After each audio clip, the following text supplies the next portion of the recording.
I don't remember my mother's face.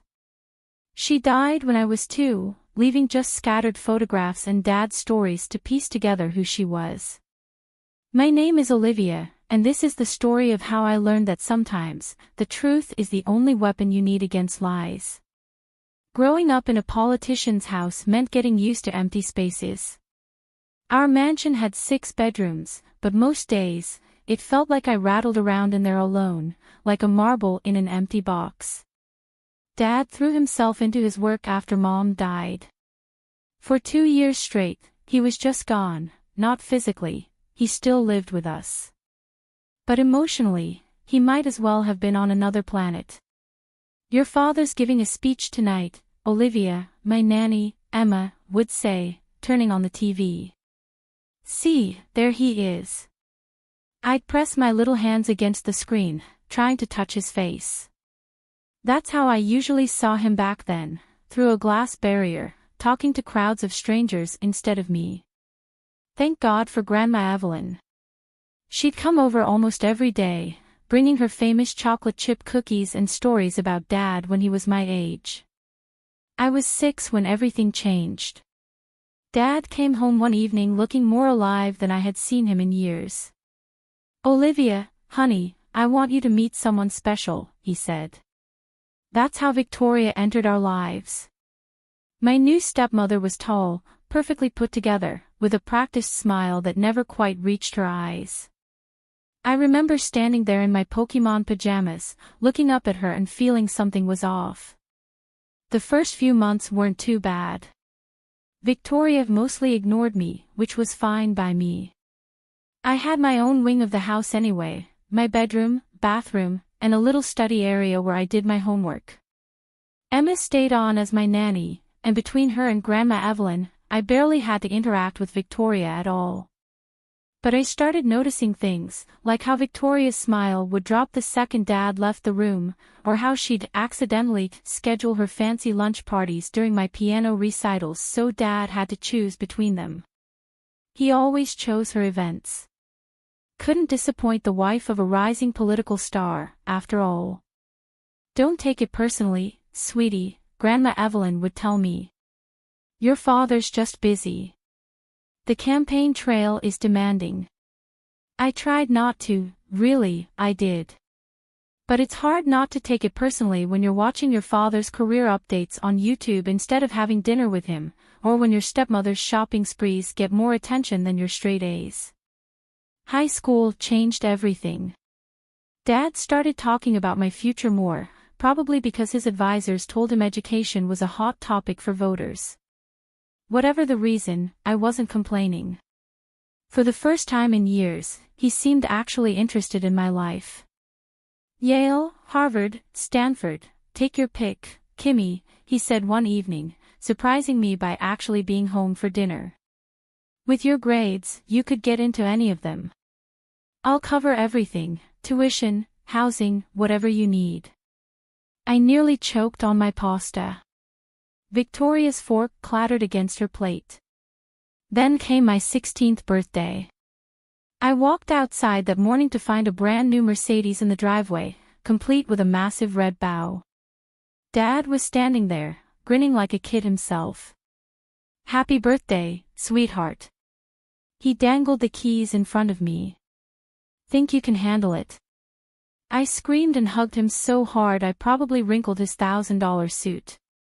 For a moment, I felt like I had my old dad back, the one from before Mom died, before politics ate his life. Victoria's voice cut through the moment like ice. A Mercedes? Really, Alexander? For a 16-year-old. I could practically feel her glaring at my back as Dad showed me the car's features. Later that night, I heard them arguing in their bedroom. You're turning her into exactly what the opposition accuses us of representing, privileged, entitled rich kids, Victoria's voice carried through the walls. What's next? A private jet for graduation. She's my daughter, Victoria. I've missed too many birthdays already. And how will it look when she wraps that car around a tree? Or when her spoiled little friends get her into drugs? Have you thought about your campaign after that? Victoria made it her mission to save me from myself, as she put it. Every time Dad mentioned college plans, she'd bring up some article about trust fund kids going wild at university. When I needed money for school supplies, she'd question every penny. Olivia, dear, she'd say in that sugary voice she used when her country club friends were over, do tell everyone about that C you got in chemistry. Such a shame, especially with all the resources your father provides. Meanwhile, her own credit card bills were astronomical. I'm so lonely when Alexander's away, she'd pout to Dad. Shopping is my only comfort. Another $5,000 handbag, another spa weekend, another renovation project. I tried staying out of it, really, I did. But Victoria wouldn't let me. Your father works so hard, she'd say loudly when her friends visited, and some people just take without any gratitude. She'd look right at me while saying it. One day, I finally snapped. It was during one of her lunch parties.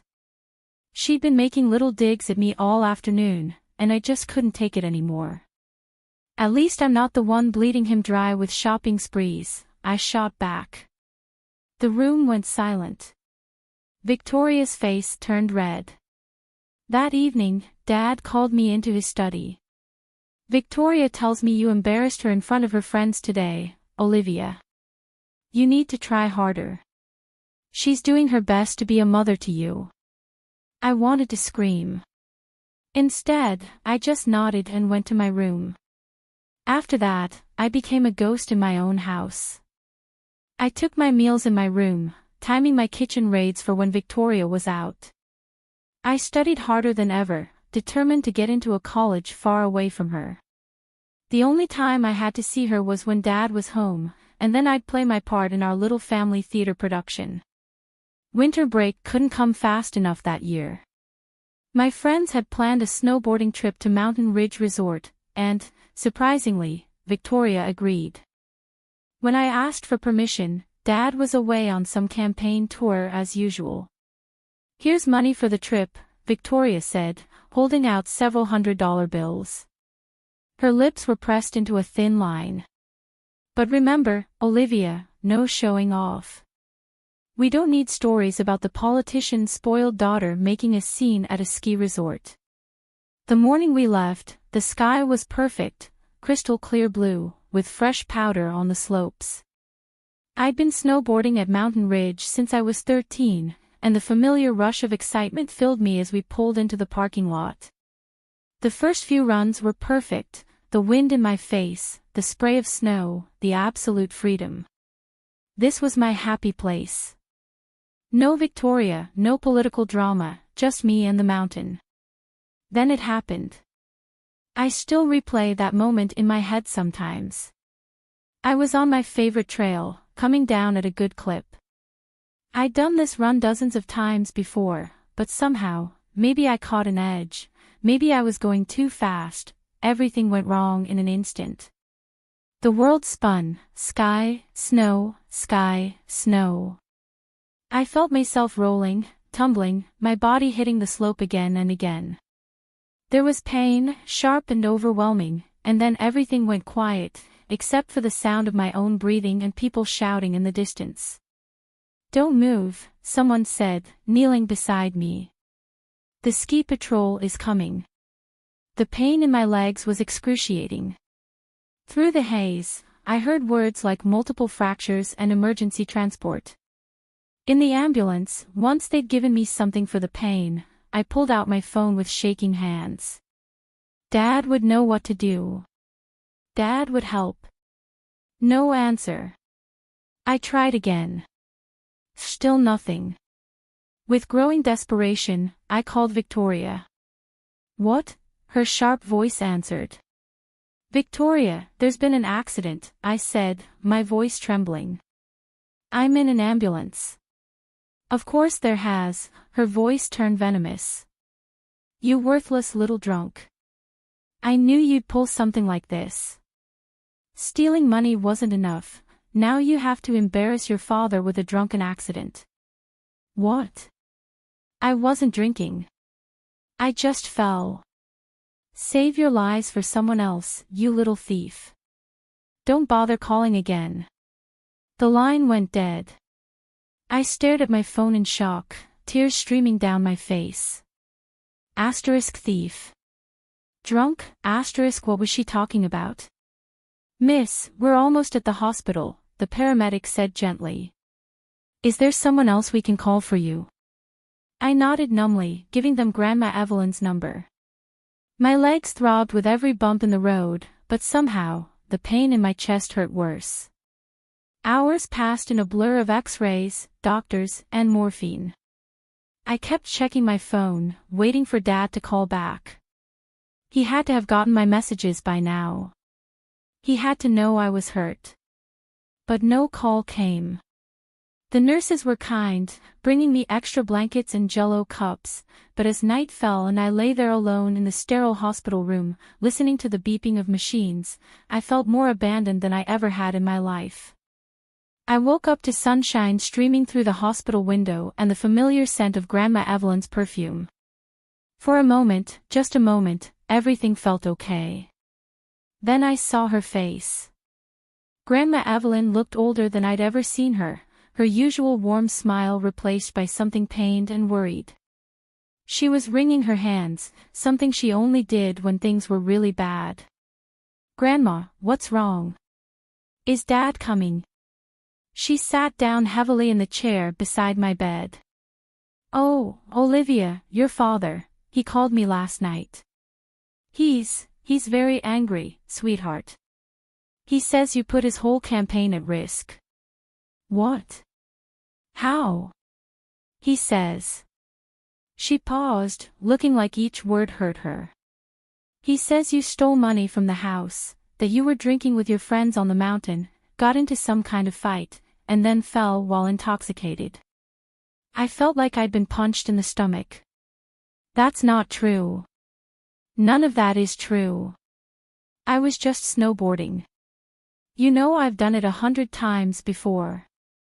I know, honey, I know. She reached for my hand. But your father, he wants you to come stay with me after you're released. He says he's too disappointed to see you right now. The room started spinning. This couldn't be happening. My own father thought I was a drunk thief. He wouldn't even come see me in the hospital. But Grandma, you know me. You know I wouldn't. Of course I know, sweetheart, she squeezed my hand. We'll figure this out. We always do. I spent the next few hours trying to process everything. My legs ached, but the pain in my heart was worse. Every time I closed my eyes, I saw Dad's face from my 16th birthday, proud and smiling. How had everything gone so wrong? Then the door opened, and Victoria walked in. A nurse was checking my drip, and Victoria put on quite a show. Oh, you poor dear, she cooed, patting my hand. This must be so difficult for you. The nurse smiled approvingly at my stepmother's apparent concern. She's lucky to have such a caring family, she said, making some notes on my chart. I wanted to scream. I wanted to tell the nurse that this woman was the reason my own father wouldn't come see me. But I just lay there, watching Victoria play her part. As soon as the nurse's footsteps faded down the hall, something in my gut told me to reach for my phone. I'd learned long ago to trust those instincts when it came to Victoria. Quietly, I started the voice recorder, just in time. Victoria's face transformed into something ugly and triumphant. She perched on the edge of my bed, enjoying my discomfort as I tried to shift away. Oh, Olivia, she practically purred. You have no idea how long I've waited for this moment. What are you talking about? She laughed, not her usual polite titter, but a harsh, cruel sound. You really are slow, aren't you? Let me spell it out for you. Daddy dearest thinks his precious little girl is a drunk and a thief. My throat went dry. You told him that. Of course I did. And the best part. She leaned in closer, her expensive perfume making me nauseous. He believed every word, that you stole thousands from his safe, money that's actually sitting quite nicely in my private account, by the way. That you were drinking and fighting on that mountain before your little accident. He'll never believe you. He already has. She was practically gloating now. Your father won't be paying for any fancy colleges now. No more trust fund. No more inheritance. I've made sure of that. Soon, I'll be his sole heir, exactly as it should be. I felt the walls closing in. Why? Why are you doing this? Because you're in my way, she said, her voice dripping with venom. Always have been. His precious little reminder of his first wife. She stood up, smoothing her designer skirt. But now, you're just the family disappointment, the drunk, crippled daughter he'd rather forget. Tears were streaming down my face. I'll get better, I whispered. The doctor said I would. Please.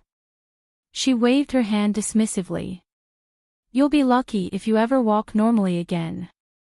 Not that it matters. You won't need that fancy car of yours anymore. I'll be taking that off your hands. After all, what use does a disabled person have for a Mercedes? She walked to the door, then turned back with a smile that chilled me to my bones. Face it, Olivia, you're all alone now. No money, no father, no future. Just you and your dear old grandmother, struggling to get by, exactly where you belong. The door clicked shut behind her, and I let out a breath I didn't know I'd been holding. My hands were shaking as I reached for my phone and stopped the recording. I played back her venomous words, now preserved forever in digital form. My fingers hovered over the phone screen as I contemplated what to do with this evidence. After I was discharged from the hospital, I did not return to my parents' place. Grandma Evelyn's house wasn't huge like my father's mansion, but it had something our old house never had, warmth. Real warmth, the kind that comes from love, not central heating. Recovery was hell, physical therapy 3 times a week, endless exercises, learning to walk again step by excruciating step. Grandma Evelyn was there through all of it, holding my hand when the pain got too bad, celebrating every tiny victory. Between therapy sessions, I threw myself into my studies. My laptop became my classroom, video lectures, online assignments, virtual study groups. Some days, I could barely get out of bed, but I still logged on, determined not to let Victoria's predictions about my future come true. Then came graduation time. I'd managed to keep my grades up despite everything, and the acceptance letters started arriving, Yale, Columbia, Berkeley. Each one a dream school, each one completely out of reach. With shaking hands, I dialed Dad's number. It had been a year since the accident, since he'd abandoned me. Maybe now. Dad. My voice sounded small, even to myself. Olivia. Cold. Formal. A politician's voice. I told you not to call. Please, just listen. I got into Yale. I'm not paying for college for a thief and a drunk. Don't call this number again. Click.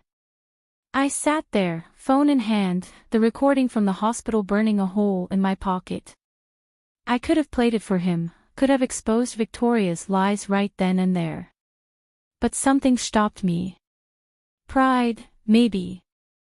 Or maybe it was the realization that a father who could believe those lies so easily, who could abandon his injured daughter without even hearing her side, maybe he didn't deserve the truth. I'll find another way, I told Grandma that night. And I did. I got a job as a barista, then picked up evening shifts at a bookstore. I learned to tune out the news when Dad's face appeared on TV, campaigning for his next big position. I stopped flinching when customers mentioned his name, stopped caring when they talked about what a family man he was. 3 years passed like that. Wake up, go to work, study in between shifts, save every penny. Grandma Evelyn helped as much as she could, even trying to sell her antique jewelry at one point. I wouldn't let her.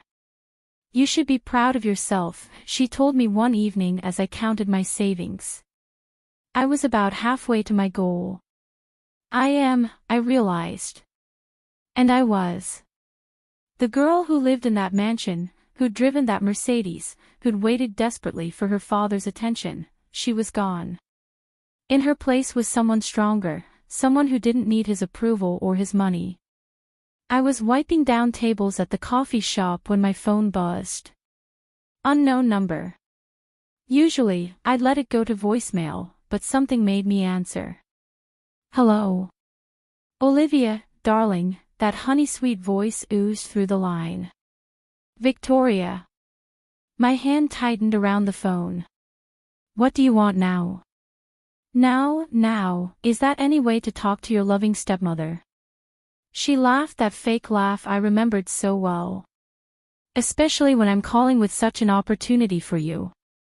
I sat down, my legs suddenly weak. I'm not interested in anything you have to offer. Oh, but you will be.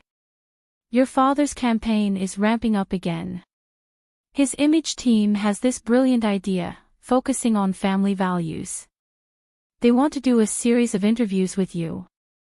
I almost laughed. You can't be serious. Very serious. You'll talk about what a wonderful father Alexander is, how supportive he's been, how close we all are as a family. The loving daughter, reunited with her devoted father and stepmother. The public will eat it up. The sheer audacity of it struck me speechless for a moment.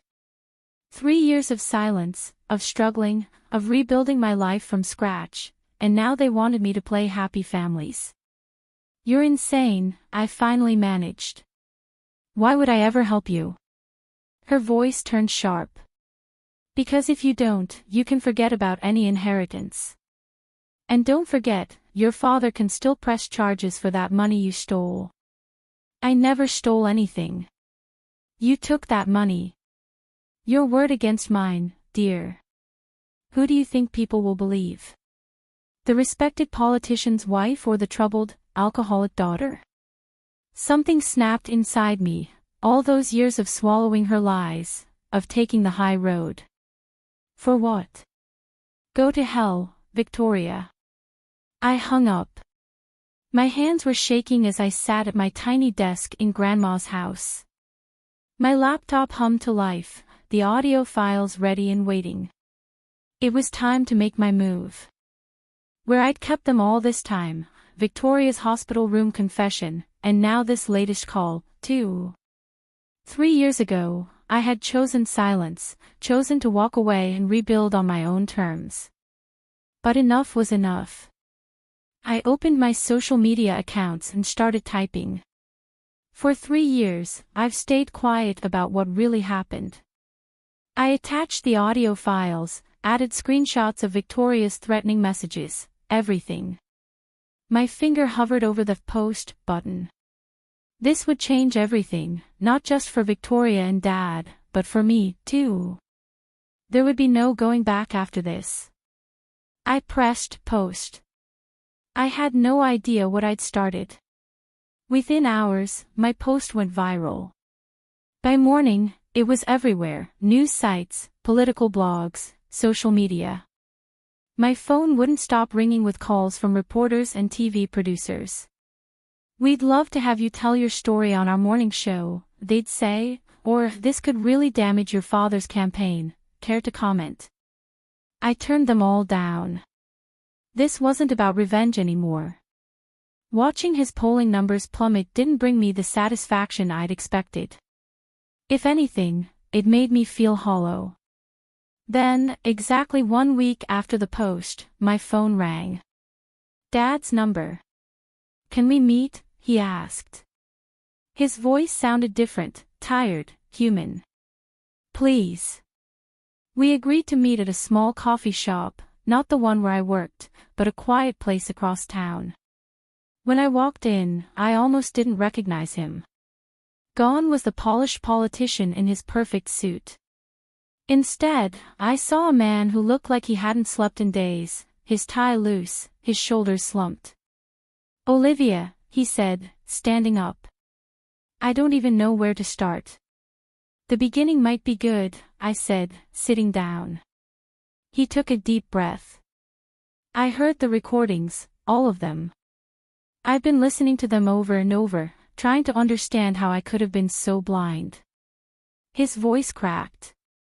"I failed you, not just after the accident, but for years before that. I was so focused on my career, on building this perfect political image, that I forgot what really mattered." Tears were streaming down his face now. I'd never seen my father cry before. "Victoria confessed everything," he continued. "The stolen money, the lies about you drinking, how she manipulated the whole situation after your accident. She admitted she'd been trying to drive us apart for years." He reached across the table, taking my hands in his. "Can you ever forgive me?" I started crying too. "I missed you, Dad. So much." We stood up and hugged right there in the middle of the coffee shop. 3 years of pain and separation dissolved in that embrace. "I filed for divorce," he told me later. "The lawyers are handling it. And I want to pay for your college, any school you want. It's the least I can do." "Yale is still my dream school," I admitted. "Then Yale it is." That evening, I made another post. This time, I told the whole story, not just Victoria's manipulation, but also how my father had owned his mistakes and chosen to make things right. To my surprise, people loved it. The story of a politician choosing his daughter over his image, admitting his failures, and working to make amends resonated with voters in a way no carefully crafted campaign message ever could. 2 months later, I moved into my dorm at Yale. Dad helped me carry my boxes up, just like any other father would. Grandma Evelyn cried happy tears as she made my bed with fresh sheets. Victoria. Last I heard, she was living off her divorce settlement somewhere in Florida. Sometimes I think about sending her a thank you note. After all, her final power play was what ultimately brought my father and me back together. But mostly, I think about how healing isn't always quiet or private. Sometimes it takes a public explosion to clear the way for something better to grow. Sometimes, you have to break everything down to build back up right. As for me, I'm majoring in political science. Ironic, I know. But I figure someone needs to show the world that politics and truth aren't always enemies. And Dad. He won his next election. Turns out, people prefer real humanity over perfect facades. They say the truth will set you free. What they don't tell you is that sometimes, the truth does more than that. Sometimes, it brings you home.